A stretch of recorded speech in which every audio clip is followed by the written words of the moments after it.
Well, let's kick things off. Welcome to the show. Today we are here with Eric Levesque, but we'll introduce the rest of us. I'm Dustin Schultz, executive producer at Union. I'm Steve Fiore, director and editor at Union. I'm Matt Berkey, owner of Massive Productions. I'm Eric Levesque, director of video production at Adams & Knight. There's some sort of, I think, in culinary, there's the person who's like the expediter, right? And I only know that from watching those shows where Gordon Ramsay walks in, he's like, this is raw. And then there's that person who's saying, oh yeah, fire this, fire that, fire this. That's what I just felt like. And it felt really good. Nice. But today we're talking about directing and producing within an in-house agency. So Steve, not in-house agency, but in-house at an ad agency, just to create full clarification. So if you're at an in-house agency at a brand, turn this off now. This is not for you. It's never been for you. Right. Kidding. No soup for you. Yeah, no soup for you. But for the three of us, we definitely have a lot of experience. 1, 2, 3 of us have a lot of experience working from the outside to producers and directors inside of ad agencies over the years in contracting and what that ends up looking like. But Eric, you do as well. And then now you're on the other side of the line. Yep. You're up on the mountain looking down. Yep. But give us the background. Tell us about some of your freelance and even the transition and what did that look like for you and why? Yeah, so I started off at a video post house, kind of doing closed captioning and transcriptions and all that fun stuff, tape conversions, and then kind of wanted to get into editing and got into editing. And I was at VSI in Southington. Oh, yeah. I'm sure everybody knows them too. Yeah. And, they're great people over there. And, kind of went off on my own because we weren't really getting the kind of editing I wanted. So you have to go find that sometimes, Yeah. So I did that for a while and ended up freelancing at Adams & Knight.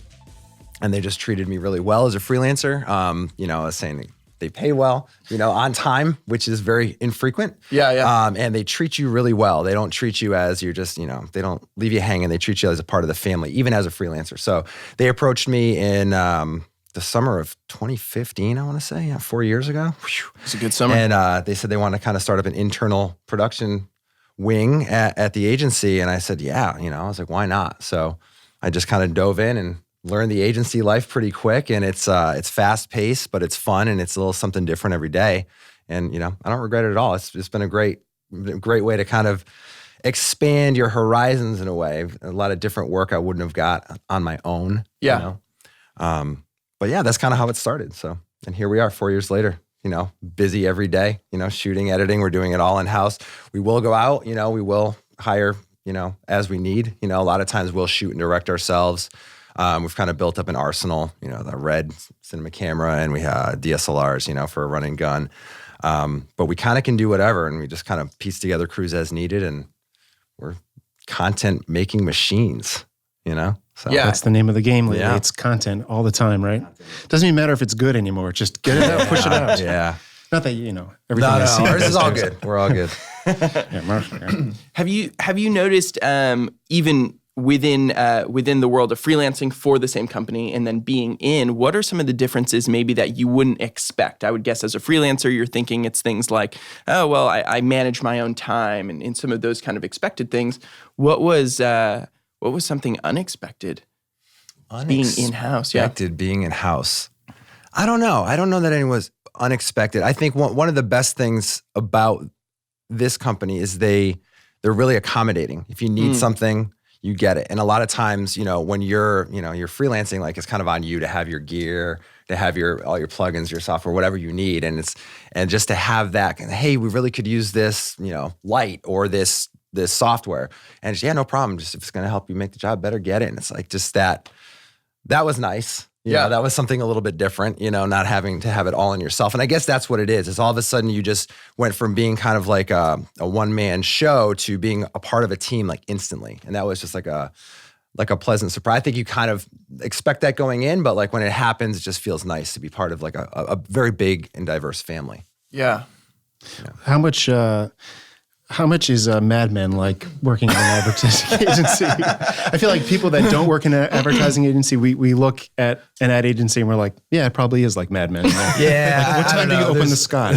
That's what I said. There's no 9 booze anymore. a.m. You know, we kind of missed the train on that. You know, the booze thing kind of went out the door a while ago. So it's not really, it's a little more put together and a little more professional.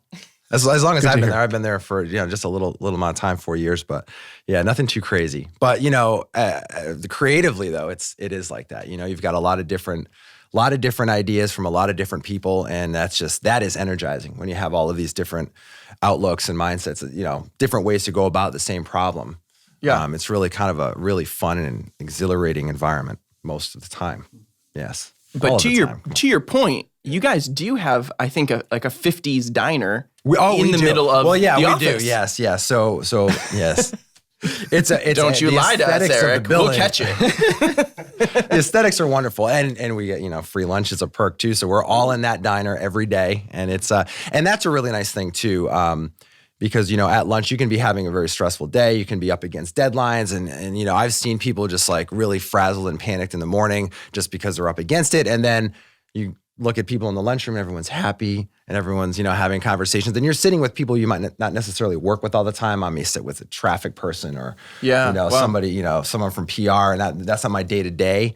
But it kind of gets you into different parts of the business that, like I said, it's more, the more you can learn and the more doors open, I guess, but just it kind of opens your eyes to, how much work there is out there and how many great people are, not only at that agency, but, around. As opposed to kind of that freelance life where you eat your lunch at your desk alone in front of your computer and continue to right. And your dog is bugging you to go for a walk and you do that and you work later. Oh yeah. That's my life. That is my life. Oh, yeah. I'm like, I hear that. I'm like, what'd you say? Oh, it's just me. Like tears coming down. Yeah, right. Sandwich is delicious. Oh, it was just loneliness calling out my name. Yeah. Like, who was that? Oh, no one? That was no one? Okay, great. The free lunch thing jumps off to me in kind of in a twist. Decision fatigue is something that comes to mind when even you think of like food, right? And you're having that hard day and then it comes time to decide lunch and you lose like 20% of your decision-making abilities in the, am I grabbing tacos? Should I do a salad? I was supposed to hop on the scale, like those, right? And you're like, you should have just packed a lunch. Why didn't you wake up 15 minutes earlier and make yourself one? Right. And those micro decisions that end up slowing you down as opposed to being able to walk in, here's food provided for me and the opportunity to kind of be refreshed by knowing that everyone else is kind of moving this ship forward too. Yes. You're not just the solo oar. Well, it's that concept of teamwork. There's always someone to help you out. It's not all on you, which is and it allows you to be more creative and it allows you to think more and concentrate more on the project at hand. I don't want to say the problem, but the challenge at hand. You have more time to really put your thought into it and really get into it. And rather than, like you said, where do you want to go? Oh, I don't know. We used to do that all the time. Like, right. I don't know. It's like, Chipotle today, we just had that. It's like, just don't think about it. And then all of a sudden you get paged and, some of us may run faster to lunch than others, but, it's always something good. And it's always like a nice little oasis in the middle of the day. Have you ever knocked anyone over on the way to lunch? I definitely checked the door a little harder okay. than I wanted to. Totally. Yeah. No personal damage. So we have a bunch of different people that end up watching this. There's at least 3 or 4. Definitely at least 3 or 4. Alex, do you watch this when you edit it together? Yes. She does. Okay, excellent. So there's definitely 5 viewers. But for those who are freelancing, working for agencies, what's the inside scoop on what a producer, a director within an agency is looking for when it comes to bringing on a strategic partner? Like you said, it's often probably individuals, freelancers, maybe they're bringing a certain niche. What are some of the pros, cons? It could be from experience. Well, I think the first thing that we look for is professionalism, right? So like, we're working with, CEOs, very, upper level people, doctors. We're working, sometimes hospitals, we're working in offices, and, we can't ask everybody to take the day off and we have small windows to work within, and just because we may be working with someone in this corner, like the other 10 people in this room have nothing to do with this. So we have to make sure we're not bugging them either. So when we look for partners, we want someone that just kind of like gets that, so you can kind of tell you work with somebody one time, you're like, they get that. They know what they're doing, and they know, be a fly in the wall, be very quick, be very polite, We have very good relationship managers that take care of everything for us, but still we have to act that part too. So, I mean, that's kind of a given, but not always, not everybody comes with that professionalism. So that's one of the things. I think the other thing is just to be open to collaboration because, some people get too strong with, their idea, or they have a hard time letting go of their idea, or the way they want to do it. But we need to work together. I think we're all pretty open-minded. We take advice or suggestions from people, and we want vendors to be able to do that too. And then to contribute back to us. We don't want to just tell someone to go do something. We want someone that's got a little feedback, a little vision of their own. So, like I said, anytime you've got a lot of minds thinking about the same thing, it just makes a better product. So. Can you dive into a little bit more of kind of finding that line between pushing back with an idea of, man, I really think we should do it this way, and then providing creative thoughts as a collaborator? Right. Maybe there's a specific instance that has no names attached, or something like that. It is a fine line because the other thing is you're working with egos, and I think people think ego is a bad thing, but I don't think that's true at all. I mean, I think if you kind of need to have an ego to it's your own self-worth, so you don't want to kind of hurt feelings as you go about it. So I think if you can kind of sell your point or why you think it works, but you've got to kind of go downstream with it, right? You can't just be like, I really want to do it this way. I think we should. And no, but this looks cooler. And like, you kind of have to unfold it. Yeah, but as we go, as it unfolds and opens up, this will be the better path. And I think it's just kind of like thinking of the whole problem at hand or the whole task at hand kind of helps with that, There's no really a good way to do it because everyone's different, right? There's no one way to deal with, several personalities. So, and I think that's just, you find there's people that you can work with and people you can't too. Yeah, absolutely. More often it's all good, but every now and then you're like, I don't know. Guy's a little tough. But generally I've had a good experience with everybody we've worked with, it's just been it makes it kind of hard because you try to go out, find vendors, you got to pick and choose, and you're kind of picking someone that you've got a relationship with over someone else, and it's that can be kind of tough, but generally, like once we're all on board, it's not that bad, Yeah, no, absolutely. And I think too, when it comes to personality, there's only so much kind of training you can do or suggestion you can do to another person about that. It's all kind of this self-awareness. And so if someone's watching this and thinking, being professional, I probably am, whatever, exactly. I don't know, then you're not. We've called you out. And that's happened too. There's been like an instance on set, and you're like, got to have a meeting. Like, we can't do that next time. Just maybe don't say that way next time, or be a little more ginger. And you'll say it to like the whole group, and then the one person that it's meant for like didn't pick up on it. And you're like, oh, that's cool, but I always like taking the saying that was. It's all about who you know is what like the general term is, but I like to switch that and be like, it's all about who wants to know you. Yeah. And that kind of puts it back on yourself, kind of like how you portray yourself, and that will help you as well, kind of, maneuver this. That's really good. Yeah. It's all about who wants to know you. And I like what you have internally with the teamwork. It's like you want to bring in someone that's going to be part of the team and offer a different perspective than what you might have internally. Right. Exactly. So. Do you have some specific examples? I would love to. The dirt. Where's the dirt? This is. Do you want names? Yeah, I want names, client names, addresses. It's a small state. Yeah. What was the budget? As we found out. Yeah, we'll give you the budget too. That sounds good. I mean, I can think of a circumstance as maybe even you guys are. I know Steve has stories. Everybody has these stories. I remember a moment where we had just a few long days of filming. Backed up to each other. And I made the cardinal mistake of production, which was there was a singular shot that needed to be done. It needed to be in a kitchen, and my home personal kitchen really kind of fit the bill. Cardinal sin number 1, never bring production to your house. But we thought, man, we're going to be there about 45 minutes. My wife, who's very kind and accommodating, thought, we can also just provide lunch for the team there at the same time. This is going to work out great. Sounds great. It does, right? Everything is going to come together as Everyone's planned. coming over on Saturday. Right? And we arrived, we get the 20 minutes we need to grab this one shot. It's this micro piece, and we sit down to have just a quick lunch, and then we're going to move off to the next location.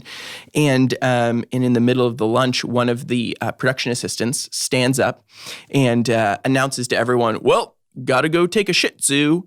And all of us are a little confused even by what that actually specifically means, and so, and just walks out. And by the time we realized, it's too late. The door has been closed, and there's now a production assistant in my home blowing up our bathroom. and this is, I think, a small and stinky example of a lack of self-awareness. Yeah. Right? I agree.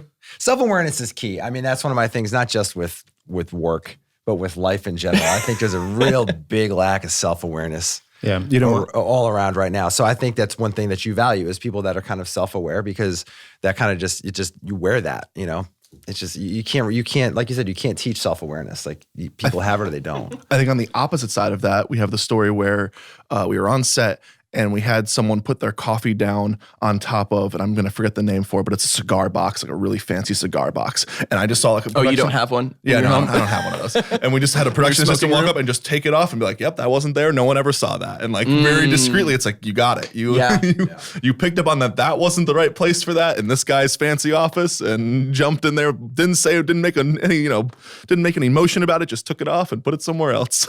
Yeah. No, I remember. And proactivity too, right? Like just going at it, right? You don't want to work with people. You have to tell them to do every single thing. You might as well do it yourself. The best people on set are the people who just go do things, and even if you do it wrong, like learn from your mistakes, but then just like at least do something. Yeah. Like get out there. Agreed. I think I have the question of the day. Been thinking a lot about this. I'm a little nervous to ask it. As the lights dim. Yeah. Feel this. I see the sweat beating on your forehead. Yeah. Makeup. No build up. What was it like singing for the band Queen? Yes. I saw this. Saw that too? I think everyone saw that. Yeah. I have not. That. Well, you're going to have to put it on the podcast. You can put it up on the podcast. It was pretty epic. It was pretty fun. It was a good time. We had a blowout Halloween this year. Everybody, the entire agency, and going into this, they do a contest. And going into it with a creative agency, like everyone's going to be awesome. Everyone's and going to bring the A-game. There were 40 really thought out, executed costumes that were just great. So they had a costume contest, and it was great. It was a good time. It was a good thing for camaraderie too. It's another one of the things that they do. Take us out to dinner and dressed up as Freddie Mercury. Whatever, man. Hashtag agency life. Right there. Yes, exactly. Did everyone get a green screen video? So I did like a quick montage. We banged it out so quick because didn't have a lot of time, have actual work to do. So how that pretty is, low all the budget internal situation. stuff. Yeah, real low budget in that one. But so I just kind of had an idea. We had done a green screen shoot the day before, so it was set up in the studio. So I'm like, everybody come in, just kind of do a little shake or shimmy in front of the green screen for 2 seconds and then leave. I shot at a high frame rate, so it was a little slow motion, and the lighting was consistent. So I just slapped the effect on the whole timeline and just kind of put, so all 40, I think one person might not have been there, but like we got everybody, including our everybody top to bottom. It was great. That's awesome. And this does now have to live on forever. Once you say who this will be, after you, who had the second best costume? I can't say. The people voted for Beetlejuice. Okay. Frank, so our department is fairly small. Adams and I work with Frank Kelleher, and we're like the kind of the 2-man team, and he is a ball of energy, to say the least. So he brought Beetlejuice, and he sold it all day to the point where he could barely talk the next day. Like, all day. So. Right. So the next day he dressed up as a heavy smoker. Yeah. So he's a method actor, is what you're saying? Oh yeah. Big Stayed in time, character the whole day. He did all day. He earned it. Thank you for calling Adams and Knight. Press 1 for Beetlejuice. Hello. That's awesome. Well, one of the things I want to talk about kind of briefly was a little bit about your process within creating content inside of an agency. What is, if you're pull back the veil as much or as little as you feel comfortable doing, and what does it look like when that first concept hits your desk, if that's how it starts? That is kind of how it starts. So with an agency, obviously you've got copywriters and art directors, creative directors. So that's the nice thing is that, you don't have to come up with all the ideas, So you've got these great minds that come up with, 8 ideas for one project. So they'll bring that to you, and then we'll kind of talk together as a team. We'll get like the whole crew together. So it will originate with the copywriter or the creative director for that client. And then they'll work together, make sure they're on brand, everything else. Then we kind of come together like, is this feasible? Can we do this? Can we do this concept? Is this even good for video? Yes or no? The budget is this. We got to stay away from that one, or we can definitely do that. So we do kind of work together in that way. And then we just kind of like refine from there. So it kind of starts with like I said, with the creative directors, and it kind of gets to us. And then we kind of figure out how to have the rubber hit the road, and then kind of go forward from there. Are there ever moments where the creative comes and you've said, this is a great idea, but probably just not for video? Yeah. Oh yeah. And that's the best part is, we're okay. And there's other ways to do it. Some content, what we're doing now is, you continue to learn and grow. So we're trying to pre-interview everything, right? Before we even decide if we're going to film your story, is your story going to look good on camera? And it's like, we may have, somebody owns a candy shop. That looks great. So sure, just, right. That's one thing that's going to be good. So, and then the story is good. Sure, that this may be a good video, but you got a guy that does, training for, career, advancement, like, video wise, that might not be as visually appealing as a story. So then then they're like, all right, you know what? But we can write, an article, blog post, something else. We can still utilize it in another way, but we don't always have to make it video if it's not going to work. Yeah. So. Matt had talked about kind of content is king right now. Everything is content, whether that is, kind of inbound for blogs and that type of thing, or podcasts such as. I listen to podcasts every day. This is, yeah. Who doesn't these days? You got to commute to work. You might as well. I listened to one on the way here. Yeah, me too. Which one? I'm listening to Story Brand with Donald Miller. Great marketing meets business. I was listening to Enneagram within the business workplace. It's just really interesting understanding the dynamics of different people. So one podcast that I felt terrible about listening to in the car was on that same podcast. A guy was talking about personal growth and development. And he says, when you listen to a podcast or where your center of learning is, a lot of it lives actually within your subconscious brain. Is where a lot of learning takes place. But what part of your brain do you actually do most of your driving from as well? Your subconscious brain. And so a lot of what you're actually learning, kind of if you were to try and regurgitate it afterwards, it kind of sounds a little bit like, I was listening to this podcast and they said, it was kind of like, it was just really good. Yeah. And it's because you actually don't have the material down because your subconscious couldn't snag it.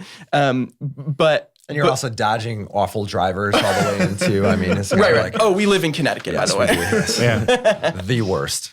Yeah. What does it look like now as you're probably crossing over a lot of different medias or needing to turn out? This isn't the world really as much of here's the 30-second storyboard for the one flagship broadcast campaign we're doing. Yeah. That's just not, we do a few of those a year, but that's not really our bread and butter. We do it well, but, we're producing for, we got, you're kind of trying to hit social markers, right? Calendar dates, right? Like, so you've got, all the holidays, Veterans Day, Thanksgiving. So your clients want to be a part of that and they want to project themselves on those days. So, you're kind of trying to plan ahead for those, and you don't have, a big budget to like storyboard and everything. And you try to storyboard when you can, but a lot of it is kind of sold on a script and an idea. Yeah. And then we have to kind of visualize that afterwards, because we don't have time to scout everything, and especially if it's a small production, you don't have time to, we're going to spend 4 of us are going to go out for one day and go look at this place, check it out. It's like, no, the budget would be gone by that point, so you kind of have to have good faith that you can go out and make it happen. Yeah. I don't know if that answers your question. No, I think 100%. And because there is such I think you said from the beginning, everything churns so fast that in terms of, doing the big presentation, in terms of the Mad Men, whole, wine and dine in built around a creative idea that's being potentially pushed forward, there's kind of not time for it anymore. Right. It's different. Right. It definitely does not take up most of our time. And those, like I said, those things happen. But it's not the majority of what we're doing, It is fun though to still be around those things. Right. When you get to do the big projects, everyone's energized. It's like, we're gonna get a big we get to crew. scout the location. There's shrimp on the craft services table? You get to have, good talent. Oh my goodness, this is great, craft service. Table reads beforehand. Oh my God. Yes, no, so it's very cool. So kind of outside of Adams and Knight, your just general observation of the agency world, let's maybe keep it to like a New England style or something kind of peer group. What are you seeing in terms of trends for, like you said, you were freelancing, brought in-house because they wanted to start an in-house division. I think that's really, really common. It's starting everywhere. They're all, everyone's bringing in their own internal teams. What for those, again, back to kind of for the freelancer watching this, or maybe for the broadcast producer who's similar to doing or directing and producing in-house role to you, what do you see as typical needs? And I'll kind of present it to each person. For the freelancer who's saying, man, if I want to work with an agency, this is how I need to position myself in the skill sets that they're looking for. And then for the broadcast producer who goes, man, I'm going out of house for this, or I've been thinking about bringing this in-house. Am I doing the right thing? Eric, are they doing the right thing? It all depends. I mean, to the second half of that, I mean, if you've got enough work and if you're busy all the time and if you have clients that need to turn something out on a almost weekly basis, then bring it in-house. Yeah. Because, what happens is you become a part of that team. You become... not only are you just there, you're at their disposal, but like you become familiar with the clients. So like, their brand standards, that what they like, you know what they don't like, so you're not wasting time. And then, the agency as a whole isn't worried if, this vendor is going out to get there. So, if that vendor is going to go out and get what we need, there's just a sense of ease, I guess, when you have a comfortable internal person that knows, that's on the same page with, the relationship managers all the way down, the account team, everybody else, that you might not get that relationship as a freelancer. So back to freelancing, it's just, I guess, you feel them out, feel out the people that you're with. Don't come in like guns a-blazing, I think it's best to kind of come in and, do what you do. Don't be shy, but also, it's a hard thing to say, Is it kind of towards the, maybe the humility of being a team player kind of, I think, but also the confidence of that you're good at what you do? Which is kind of weird to say. Like, we want you to be very confident, but just shh. It's kind of a hard thing to ask someone to do. Quiet confidence. Yeah, I just be willing to be a part of the team, I guess that's all. And bear with us, because I think that's the thing. We end up, vendors know this, working with agencies, like it's very difficult because like we're like the middleman almost to between the client and if we're using a freelancer. So things change daily. You'll have a production schedule set, and then for the next day, and then that night it'll change because all of a sudden someone gets sick, or I mean. There's anything can happen, So you have to be flexible, and we ask you to be understanding when we change a shoot date 5 times, or when we have to, all of a sudden you shot and then some of the creative has to change for a certain reason because someone up the ladder sees something that's not going to work. Or it's not off brand. That doesn't happen, but maybe someone just doesn't like something, but that person may be very important. So you've got to do what they say. These are the people that are paying us to do what we're doing. So, and that humility too, to know that, this is my project. I want to own it, but it's not really, I'm not the one paying for it. So I have to do what needs to be done. Yeah, that's really true. You know? Yeah. It's good. So Can relate to that. just take it easy on us, man. Don't hate us. Well, being the audio guy here in the room, how important is audio in your process? Is that something that you think about? Is it a line item? Is it? Yeah, no, it is. And it's, it's the kind of thing where, I think I know it's important. You know what I mean? We know it's important, but it's the kind of thing that, sometimes we just got to go. We got to, so as a shooter, I came as an editor, right? So, when I started to shoot, I kind of knew what I could get like in a rush. Like I can fix that in post, right? Like you don't ever want to hear that from somebody else. Like when I'm an editor and I got footage from somebody else, I'm like, oh, don't worry, they'll fix it in post. I'm like, you got to be kidding me. Right? But when I do it to myself, it's different. I've accepted this challenge, Yes. So Agreed. Yep. So even with audio, I think that's like on set, like we take extra time because, I can we use like, Adobe Audition, and I can clean things up pretty well, but, I'm not that good at it. It's not my bread and butter. I'm not an audio guy. So, and even on set, like so it's kind of like in the middle. Like I think we do a pretty good job of make sure we get good audio on set and a clean record so that there's not too much fixing to do in post. And usually it's okay. Yeah, that is half the battle. Yeah. So it's extremely important. And when it comes to radio, like we're not doing radio in-house because that's different. Like, we have to go to you guys for radio because there's nothing to look at. I guess the thing with video is that you're looking at something so you can get away with a few things here and there. So if the audio isn't perfect or there's little things that I hear them, but like, if no one else is noticing it, I'm like, all right, cool. I think it's fine. Like, right. It's all good. But when it goes to radio, it's like a totally different thing. Sure. And even with still photography, I think a lot of times we're asked to do still photography and it's just not quite the same. Okay, you're using a DSLR, you can just flip the button and just take a still. It's like, yeah, it can, but like you think about a still frame. And that frame is just sitting there, and you're looking at the little mic stands in the background. And, there's a garbage can. You know what I mean? You see everything. Oh, right? There wasn't. No, there's no garbage can. I thought there was for a moment. So you see everything in that, but with video, you kind of get away with it a little bit. So not to say that the work isn't good, but like you can run and gun, and as long as you've got your baselines down, your audio's good enough, and your shots are good enough, you can cut out of something quick if you have to, cover it with B-roll. So you kind of learn how to leverage things to get like the mass amount of content done on time, but also have a really good quality behind it too. Yeah. And I think with audio, it's definitely one of the things where nobody notices it unless it's bad. Yeah, for sure. And obviously when you do, you're like, wow, that was extra good, but if something's moving from good to great, that book could probably sponsor us. Quick plug. But unless it's bad, you don't know it. And at that point, someone goes, whoa, what's going on with the audio? And you go, well, we had a problem along the way. Yeah. And that's the point where you sit back and go, maybe we should have invested in that a little bit at this stage, or whether it's time or money or in the person. Well, you live and learn, right? It's like everything. It's like, don't shoot in a bathroom because you can't take an echo out of. Can you take an echo out of a voice track? Well, you can, but it's going to make the track sound like garbage. Just say no. Sorry. Because you've been asked. Yes, sir. May I have another? Oh my goodness. I also think there's a difference between like broadcast work.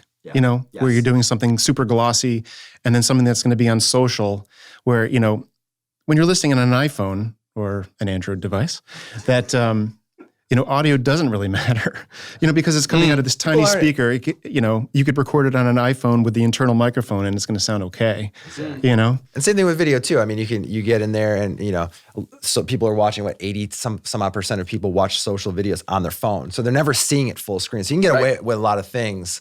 Punch in when you shouldn't, when you actually shouldn't. Yeah, you can blow things up. You can, you don't have to worry about your levels. So we still deliver to TV stations or like Extreme Reach, upload to them, they distribute, and a little plug for them. They make life so easy.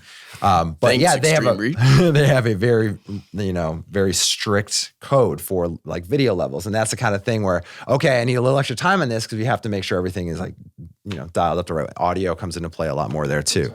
I fail all the time for audio levels too high. Safe compliance. It's got to be right. So yeah, can't be louder than anyone else out there. No, exactly. But then even on social, so that's why audio takes a back seat again on social because they don't people aren't clicking and listening. You know what I mean? People are looking at it at work all day. They're not listening to it. They're just watching the content. Mm-hmm. So it leads. Not any of us are just scrolling through social media during the day, but other people for sure. Yes.